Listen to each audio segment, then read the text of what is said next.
Does the Canon EOS R1 or the upcoming EOS R5 Mark II have a new exposure control function that allows us to provide an automatic exposure control based on the autofocus point or a series of user-specific settings? Well, stick around after this short message to find out how a new patent application could make life easier for us with 2 new Canon cameras about to be released. But first, subscribe to this channel for a chance to win a Canon EOS R5. I'll be giving one away to one lucky subscriber once this channel reaches 100,000 subscribers. Anyone above the age of 18 with a valid mailing address is eligible. Additional terms and conditions are linked in the description down below.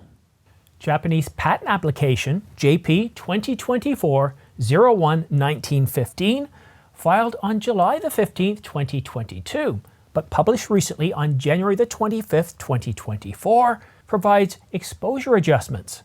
The patent reads, an exposure control unit configured to perform exposure control such that the representative luminance of a high luminance function region, or the highlights, of an image becomes a target luminance set by the user. And a gradation correction unit performs, well, gradation correction on that captured image, which is captured after exposure control based on the luminance of the shadows, which is captured after exposure control. Or the machine-translated Japanese legalese. The machine translation doesn't make things any better. In fact, it makes things worse. It always gives me a headache, taking me about 1 to 2 hours to actually understand and translate what they're trying to deliver. What is the problem that they're trying to address, and how are they solving that problem? But essentially what this patent application does is provides in-camera exposure correction to images that we're able to tell the camera, look, for these highlights or these shadows, with multiple different ranges, we're able to set specific variables on how we expect the exposure to work. Now, it doesn't go into a lot of details as to what these specific exposure controls are. It's enough to protect the patent so that if others go out and develop something similar, Canon's team of lawyers can come down like a bag of wet hammers, and, well, you know what happens. Enter third-party lens IP enforcement, right? All that stuff that went on before. But now to address how it's done. The correction is done based on a series of calculations that are made based on examining the highlights and the shadows, the overall frame. The amount of correction, well, that changes based on the differences between the target value set by the user and, of course, the values in the shadows and the highlights. Despite reading the introduction, the scope, and the details of the patent application, it became a little bit difficult to gather how Canon could implement this in their cameras in terms of how other functions currently exist. A case in point, the autofocus system. Right now, the Canon EOS R5 through the 50mm f1.2 is using eye autofocus. That's right, I'm not using any manual focus. Every video I shoot is using eye-controlled autofocus. Now, what would be really nice is if the camera, using an exposure control function, you could say, okay, I want you to not just lock on his eye, but I want you to expose accordingly based on where the autofocus point is. So based on the eye, based on the facial region, to be able to expose properly. And it could do that based on a series of settings. Maybe the IRE, for me being of European descent with light skin, I would have an IRE in the upper 60s. My wife, she might have an IRE around 55 to 50, and that would give us an awful lot of control. I would actually really benefit from that. I know what you're thinking. It's a patent application. We might not see this technology for several years, if ever. But there are a few things that this patent application definitely tells us. For one is, it's using Canon's own words to tell us something that they found high enough in importance to prioritize researching and developing, and that they found it interesting enough that they were able to file a patent application. And that's significant. Over the past 4 months, I discovered patents that explain how Canon created a way to maintain focus on a subject when that subject temporarily goes out of frame or is hidden by another subject. And that technology has 4 separate patents that were filed between 2021 and 2022 and published late in 2023. They're for PTZ cameras, stills hybrid cameras, and security cameras.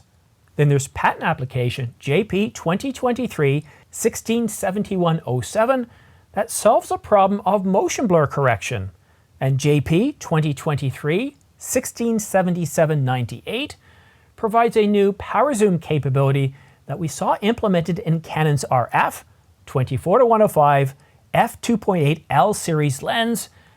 Then there's patent application JP 2023 170599 that provides internal cooling with heat pipes. I guess Canon got an awful lot of negative feedback, or let's say constructive feedback, on their Canon EOS R5 back in 2020, that they needed some sort of, well, improved thermal architecture and maybe heat pipes, as I suggested. But there's another patent that, well, you should have a look at. Patent application 2023 160037. Do you remember this one that I published several months ago? The patent application solved the issue of putting variable ND filters inside a stills hybrid camera, the size of the Canon EOS R5 or the EOS R1. And I'm not kidding you, you can clearly see the blueprints here. All these patent applications come together to paint a picture of what we can see of the Canon EOS R1 or the EOS R5 Mark II or any other Canon camera that's due to be coming out soon. They paint a much better picture than what we're getting from Canon Rumors, the Camera Insider, or any other rumor site, website, or YouTube channel, because they're in Canon's own words, although they are written by lawyers and it can be a little bit difficult to understand. And when that legal information is translated from Japanese to English, they really do give you a bit of a headache. And that's one of the reasons why I cover them, is because when we have very little information coming out from rumor sites such as Canon Rumors, and we're getting conflicting information. Going back 2 years, the Canon EOS R1, the master of everything, a jack of all trades, 85 megapixels, 100 megapixels, 60 megapixels, all this information, and it seems to be going all over the place. And even today, about 3 to 4 weeks away from an actual announcement by Canon on the new flagship mirrorless camera, we know very little about the specifications because we're seeing contradictory 30 megapixels versus 60 or above. A single image processor, dual image processors, 8K video, 12K video, or 6.7K video.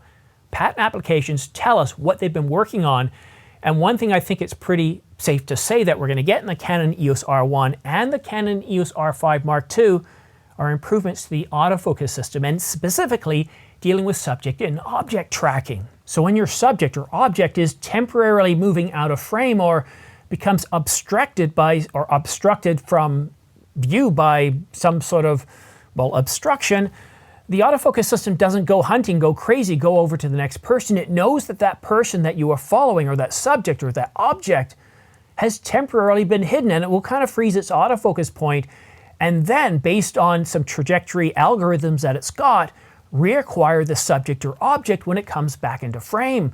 And we've seen 4 separate patent applications for this, so it's a foregone conclusion that we're going to see those sorts of improvements in the autofocus system for both the R1 and the Canon EOS R5 Mark II.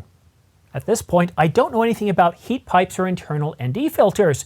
Nothing so far has leaked out from any sources, but I think it's safe to say that the autofocus system in these 2 new cameras is going to be improved in a dramatic way. It's not just about having the fastest autofocus system. We want the autofocus system to think like us. I don't care if it's faster. I care that it's able to track an object or a subject regardless of what that subject is doing, especially in a crowd.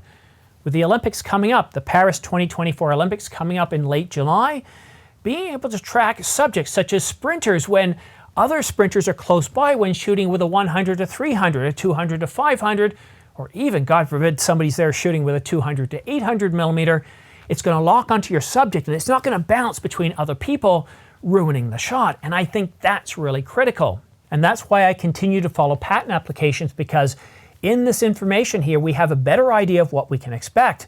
I'm really looking forward to certain things. I'm looking forward to Canon improving the thermal dynamics of both of these 2 cameras. Now, they might have heat pipes and they might not. They don't have to use water cooling. Even air cooling can be just as effective as water cooling if implemented properly. It's taking that heat from the center of the cameras, where the image sensor and the image processor are, and getting it to the outside of the camera, even just getting it to the shell. It doesn't have to vent externally. And they could also have heat pipes that vent externally, go all through the camera, but don't open up on the interior. And that would, of course, keep it waterproof, or how shall we say, water resistant, since Canon, Nikon, Sony, and others don't publish IP ratings on their cameras. I really wish they would.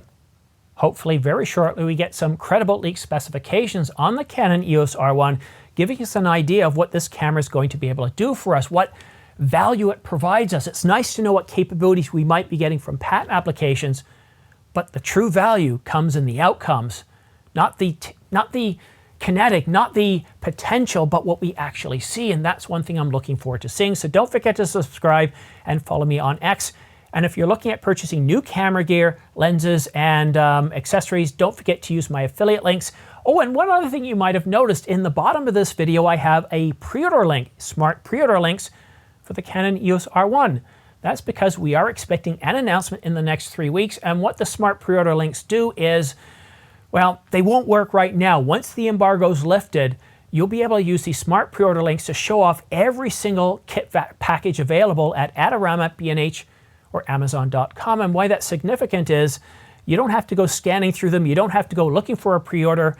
Put this in your browser, bookmark it, and then when we get to that announcement, which I will be covering in a live stream, all you have to do is keep clicking refresh. And what that means is you're going to be able to pre-order long before anybody else. And what that's going to do is save you at least several seconds, so that way you get your camera sooner. There's still people waiting months that haven't received the 200 to 800 millimeter.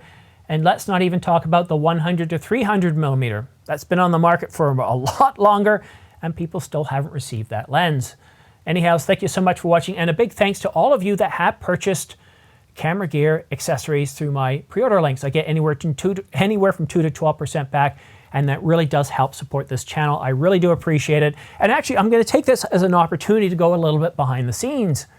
I haven't done this in a long time, and I really hope it doesn't extend this video too long, because it's Sunday and I want to get things edited and uploaded, so that way hopefully I can sleep in tomorrow morning. And if you're watching this on Tuesday, that means we probably already had bigger news come out on Monday morning. But being Sunday, it's cloudy outside. I'm home alone with my son. My wife's at work, and it's pretty boring. We went for a walk, but it's cloudy, it's gloomy, the snow's crusty. I did some house cleaning. I did a bit of a workout, but I was pretty bored, and there's nothing, absolutely nothing to report on. So I thought, it's time to go back into the patent applications, and I haven't done it in a month because I figured, well, we should get some real leaked information soon. And to be honest, it does give me a bit of a headache, especially when I'm trying to relax. This one was absolutely terrible. To say that there was any sort of disconjointed subject-verb agreement was putting it lightly. It was really hard to follow. I had to read, reread, and reread again and look at the synopsis, and then look at the details of the description and the scope of the statements to be able to sort of come back and, of course, look at the pictures. Sometimes just looking at the pictures can tell you a whole lot. So I am going to start paying a bit more attention to the patent applications, because I think we've seen some really amazing research over the past couple of years from internal ND filters, from heat pipes that work for not just R1 size cameras, but 5 series cameras as well, and improvements in the autofocus system. I'm really looking forward to seeing what Canon's going to do here. Now, we have seen patent applications on, well, global shutters, but not a whole lot that's been updated. So I would be really surprised if Canon does come out with a global shutter for the R1. But then again, it wouldn't completely surprise me, because they've done a very good job of keeping the leaks from coming out. And they have been working on a patent application for global shutters going back some 8 years. Anyhow, you know what? I'm going to stop rambling right now. I've got to make dinner. I've got to edit this video and hopefully get to bed a little early, because getting sleep as we get ready for a major announcement for live streams can be a little bit difficult. Have yourself a great week, and I'm pretty sure we'll see you again soon.